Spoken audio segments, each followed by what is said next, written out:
What's up with the Raider Nation? It's your boy, Raider Honcho, and I'm back with a brand new video for you.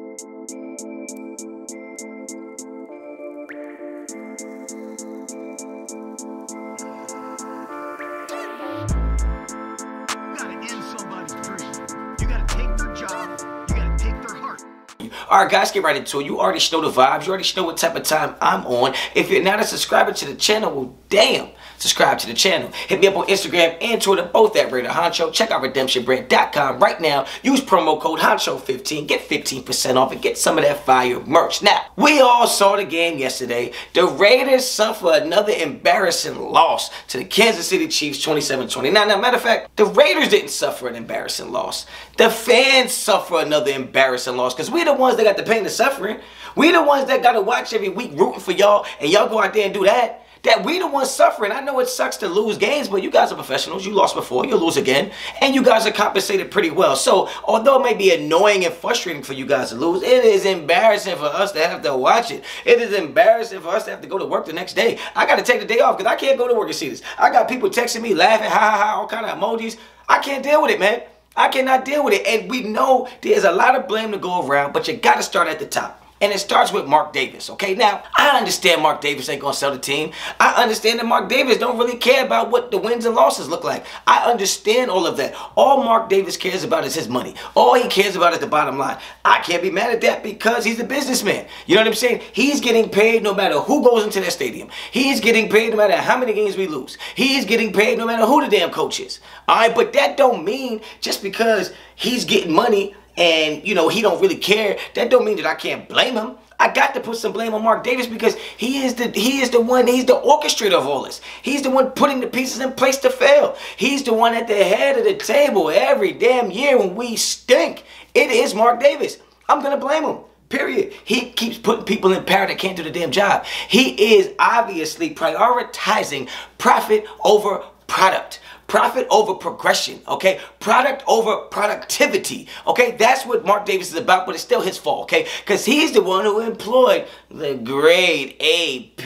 Oh my goodness, give me a break. Some of you guys, I don't know what the infatuation is with Antonio Pierce. If this was anybody else, if he didn't wear Air Forces, if he wore cowboy boots, you would want him out of there. If he wore a cowboy hat, you would want him out of there. If he wasn't from Compton or South Central LA, wherever the hell he's from, you would want him out of there. If he wasn't black and bald-headed looking like Debo, you would want him out of there. For some reason, there's some infatuation with AP, and I don't know what it is. I feel like the people that still want AP to be the coach are the people that, when AP was hired, are the ones who told us he was going to be the black John Madden.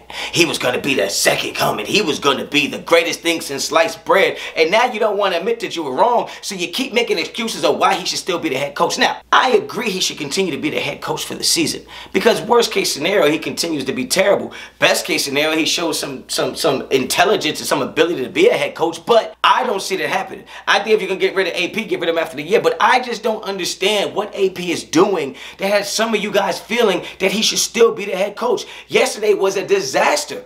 On all accounts, on all levels, it was an absolute disaster. There are so many things going on within the game that some people might not notice that points directly to the coaching. AP has now coached the Raiders for 17 games, if I'm not mistaken. I believe he's 7-10. That's under 500, correct? So he's losing. He's a loser, period. Point blank period, he's a loser, okay? Now, within that time frame, you have seen the Raiders, the mystique and the persona that AP carried is diminishing week after week after week. Ain't nobody scared of him. Ain't nobody scared of us. They don't care that we smoking cigars. They don't care that we getting hyphy in the locker room. Nobody cares about none of that, because just like I told y'all, all that persona shit goes out the window. You got to win games. You have got to find a way to put numbers in the win column. He's not able to do that. And then on top of that, the Raiders have no juice. The Raiders have no pizzazz. They have no nothing. They get on the field and it looks flat all the time. They asked him, was he gonna take play calling responsibilities away from Getsy? This man had the nerve to say that he thinks it's more about execution. Execution? We need to execute the damn OC. Get him up out of here. Void his contract. Like, I don't care what AP has to say. It is part of execution. But if it's not the play calling and it's more execution, well, doesn't that mean it's on you as the head coach?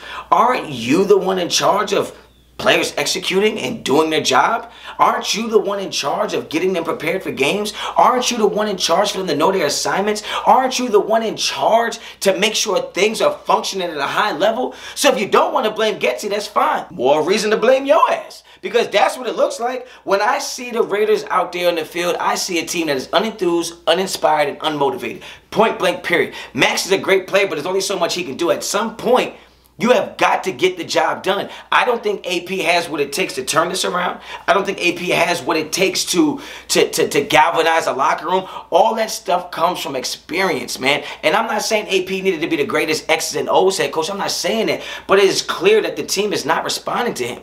It is clear the team is not prepared to play in the order they need to be prepared to play. Those are just the facts. I don't care how you feel about it. Now, the things I saw yesterday were just the Chiefs being the Chiefs, right? We had no answer for that. And I know you see the score 27-20, but that's not indicative of what the game really was. That game was not that close, okay? And if you think about it, I think the Raiders are 2-6. I think they've been down by double digits in every single game. So even when you see the game ends in a one-possession game, it really wasn't that close, okay? The Raiders get some garbage points, garbage stats, and it is what it is, okay? Some of the takeaways I saw yesterday were, I thought the Raiders did a good job in the first half of playing defense and keeping, you can't stop the Chiefs, but I thought they did a really good job at like kind of containing them. I think the Chiefs are averaging 24 points a game and we gave up 27, so I don't have any blame for the defense. I do think there were some plays that the defense needed to capitalize on, but I mean, you're going against one of the best teams in the NFL. You're going to make mistakes. I cannot ask the defense to be perfect just because of the imperfections and flaws that the offense had. It's just not fair to do that, okay?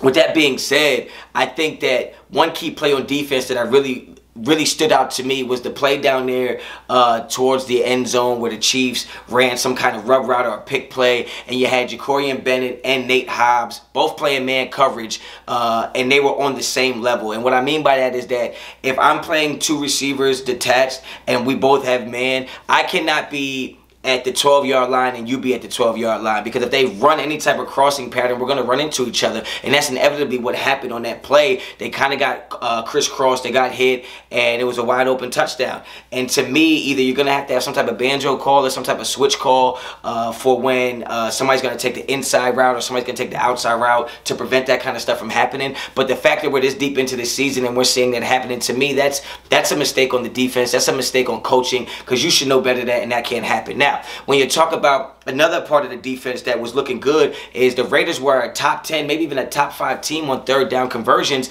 and I think they gave up 12 out of 16 third downs. I mean, you got to get off the field on third down, man. When you get a team on third down, if they had 16 third downs, well, I mean, theoretically, that's 16 more possessions you might have had. You know what I'm saying? Or, you know, got the ball faster, whatever the case may be, because even though they might have got a first down, it doesn't mean you didn't get a possession after that. But those are more opportunities for your offense. And if your offense is scoring one touchdown every 9 possessions, then you might as well, or you better, be able to get off the field and give them more possessions to try to get them more opportunities to score. With that being said, I don't really have much blame for the defense. I think this defense is playing well. I think the offense is just so inept. I think the offense is so basic. I think the offense is just pure buffoonery at this point. Like, I don't think I can predict what play is going on. I'm sure NFL defensive coordinators can predict what play is going on. You get a turnover from Trayvon Merrick, interception, you get the ball on the 3-yard line, and you don't even score. You scored no points. You couldn't move the ball, and then you take a sack on 4th down. Like, it's just very bad all around. The play calling to me is very suspicious. I think if the Raiders are not tanking, then all these coaches need to be fired. Because if you told me the Raiders are tanking, then I might cut them a break. I might be like, well, you know, they're tanking, that's why they look like that. But if you're telling me this team is trying to go out there and win games, and that's the effort they're putting forward, and that's the kind of tape they're putting out there, those are the plays they're putting on film, like, those are the play callers that you want to ride and die with, like, to me, it's absolutely disgusting. It's absolutely disgusting that you guys can get paid that much and do that bad of a job. You know what I'm saying? I used to think the weatherman were the only people that could be wrong and still get a lot of money and still get paid and keep their job. I was wrong, because obviously head coaches, offensive coordinator can be just terrible at their job and continue to have a job. It doesn't work like that for us in the real world. You know, we bad at the job we get replaced, okay? So that's why, based on everything that I saw yesterday, I think you got to put a lot of this blame on AP. I mean, there are so many different takeaways that come from this game that are just a bad look for the head coach. I mean, DJ Turner gets a punt return, you get a penalty. I think you go damn near 5 minutes to go 14 yards and get a field goal out of it. Like, it's just, There's so many things that are wrong with this team, and everything that I see from AP makes me believe that if the Raiders are serious about rebuilding this team and going to draft the quarterback early next year in the draft, you have got to consider starting all over again with a new head coach. And I know a lot of fans don't want to hear that. I know a lot of people believe that you need some continuity. I agree, you need continuity, but at some point you got to be able to step away and say that was a bad decision, that was a bad choice, and that was a wrong hire. Because the more you keep a bad decision around, it becomes a bad decision every single day. So now you made one bad decision and you compound it with trying to cover it up. Now you continue that same bad decision year after year after year. And that's what's going on with the Raiders. It would suck to get rid of AP and have to get a new head coach, but it would suck even more to keep AP and continue to have these type of seasons. Like, you got to get it right at some point. You got to bring in a head coach. You got to bring in some type of top-notch offensive coordinator that has some type of experience plus creativity, and then I think you have to build from there, and you have to let them go draft their guys, the guys they want at quarterback, receivers, running back, O-line, all that stuff, because right now this defense is good enough. This defense is good enough to win you a Super Bowl. It really is, but this offense is one of the worst offenses I've seen in a lot of years, man. In a long time, this is the worst offense that I've seen. I don't see it getting better, and the worst part about it is Gardner Minshew is not even the biggest problem on offense. The O-line is sus. The running game just is non-existent. The play calling is trash. I think Brock Bowers is amazing. I think Brock Bowers is one of them ones. And I don't want to waste any of his prime. So I think you finish out the year and you scrap everything. You scrap the head coach. You scrap the OC. And you go out there and you put a different head coach out there. You go draft your young quarterback. And you take your chances, man. You swing for the fences. That's what I think. I want you guys to get down in the comment section what you think. If you like the video, like the video. If you like the content on this channel, subscribe to the channel. Hit me up on Instagram and Twitter, both at Raider Honcho. Become a member to the channel today. We got some fire perks going on out there, like members only lives and good stuff like that. Also a lot of discounts on merch. Raiderinfo.com will be up and running soon. Until the next time, as always, Raider Honcho out.